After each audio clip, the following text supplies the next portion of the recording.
Hello प्यारे बच्चों, मैं ज्योति शर्मा स्वागत करती हूँ आप सबका हमारे YouTube channel teachers a time पर। तो बेटा आज आपकी क्लास होने वाली है मैथ की, हमारी कक्षा 4 की गणित की क्लास नंबर 50। तो बेटा हमने 1 से शुरू की थी गणित की क्लास और आज हम पहुँच चुके हैं 50वीं क्लास पर।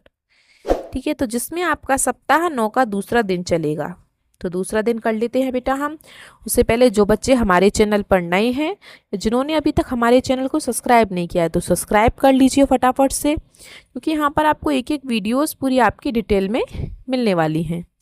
तो हम अपने क्वेश्चंस की तरफ बढ़ते हैं। सप्ताह 9 के दिवस 2 पर भोपाल की सैर, वही चल रहा है हमारा। सप्ताह 8 से यही चलता आ रहा है, भोपाल की सैर।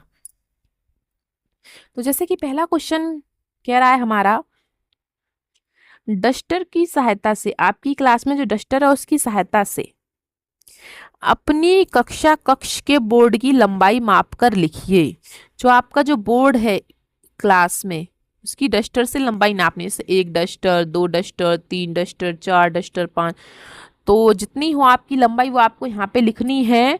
तो मैं अपनी नाप के बता देती हूँ। मेरी कक्षा में बैठा है 11 डस्टर के बराबर, 11 डस्टर के बराबर। आप अपनी नाप के देख लेना, ठीक है, उसको लिख लेना। ठीक है बेटा, चलिए दूसरा, चौक। चौक आप सबके स्कूल में होती है, जिससे हम बोर्ड पर लिखते हैं।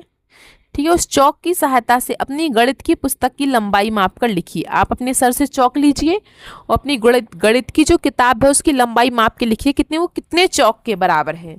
तो मेरी किताब बैठी है 4 चौक के बराबर, 4 चौक के बराबर। आप माप के देखना, आपकी भी इतनी बैठेगी। ठीक है, थोड़ी कम ज्यादा हो सकती है। चलिए बेटा तीसरा क्वेश्चन देख लेते हैं। तीसरा क्वेश्चन क्या कह रहा है,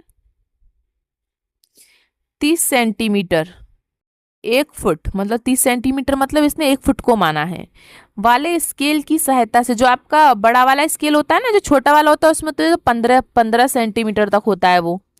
और वो जो बड़ा वाला स्केल होता है आपका पैमाना, उसमें आपने देखा होगा कि नंबर कितने होते हैं, 1 से लेकर 30 तक होते हैं ना।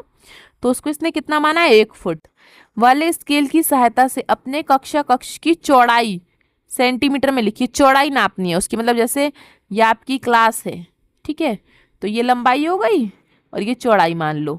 ठीक है, तो चौड़ाई मापनी है। आपने अपना स्केल रखा पहले, 1 स्केल, 2 स्केल, 3 स्केल, 4 स्केल, जितना भी आपका स्केल आया हो उसकी क्या करनी है आपको, 30 में गुणा हाँ, जैसे आपके मानो बैठे हैं, आपके 5 स्केल बैठे हैं या 4 स्केल बैठे हैं या 6 स्केल बैठे हैं, तो उसकी आप क्या करेंगे, 30 में गुणा कर देना। ठीक है, क्या करेंगे आप, 30 में गुणा। अब जैसे मेरे कितने स्केल बैठे थे, 5 स्केल बैठे थे, तो मैंने उसमें तो उसकी 30 की गुणा कर दी, तो कितना आया मेरा, 150 सेंटीमीटर। ठीक है, चलिए बेटा अब हम क्वेश्चन नंबर 4 करें अपना।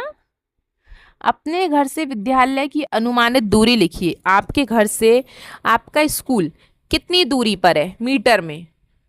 ऐसे नहीं लिखना है कि बिल्कुल नाप नाप के लिखना है, अनुमान से, मतलब 2 मीटर है, 6 मीटर है, या 8 मीटर है, या 15-20 मीटर है, ज़्यादा दूर है तो इस तरीके से।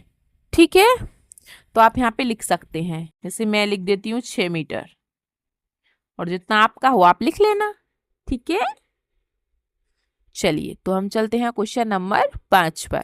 क्वेश्चन नंबर 5 देखिए, अपने घर से अपनी बुआ या मामा के घर की अनुमानित दूरी किलोमीटर में लिखिए। तो आपके घर से आपके मामा का या बुआ का घर कितनी दूर है।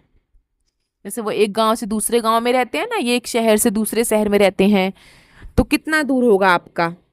मतलब किसी किसी का तो ऐसे होता है पास में होगा तो 10-15 किलोमीटर होगा, लेकिन किसी किसी का तो बहुत दूर होता है, तो 100-200 किलोमीटर दूर भी होता है ना, काफ़ी दूर दूर होते हैं। तो आप लिख सकते हैं जितना आपका हो। जैसे मैं लिख देती हूँ यहाँ पे, मेरे मामा जी का घर तो काफ़ी दूर है, तो मैं लिख देती हूँ 150 किलोमीटर। ठीक है,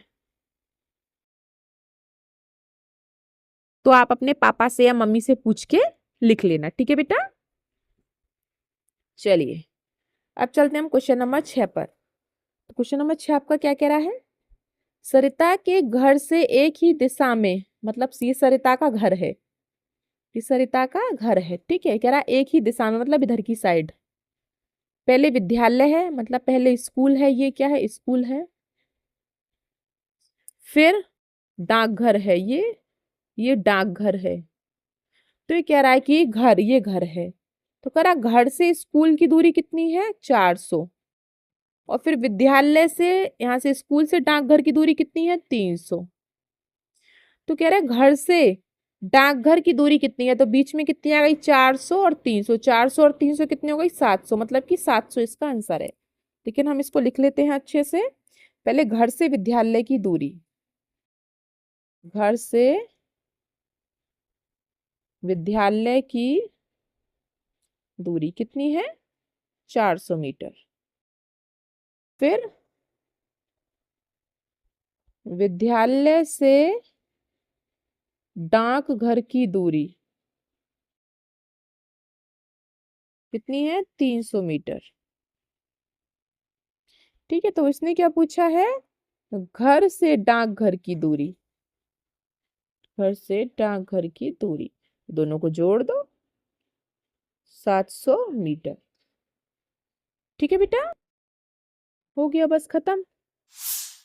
तो आज का आपका दिवस 2 इतना ही था। अगर आपको वीडियो अच्छी लगी हो तो लाइक करें, कमेंट करें और अपने दोस्तों को शेयर करें। और अभी तक सब्सक्राइब नहीं किया है तो बेटा सब्सक्राइब कर लीजिए, क्योंकि सब्सक्राइब करने के बाद आपके पास सारी वीडियोस पहुंचती हैं। जब तक आप सब्सक्राइब नहीं करेंगे तो आपके पास सारी वीडियोस नहीं पहुंचती हैं, कुछ कुछ रह जाती हैं या आगे पीछे हो जाती हैं। अगर लाइन बाय लाइन वीडियो आप चाहते हैं तो आप सब्सक्राइब कर लीजिए। चलिए बेटा, मिलते हैं हम आपसे अगली क्लास में। तब तक के लिए आपका दिन शुभ हो। Have a nice day.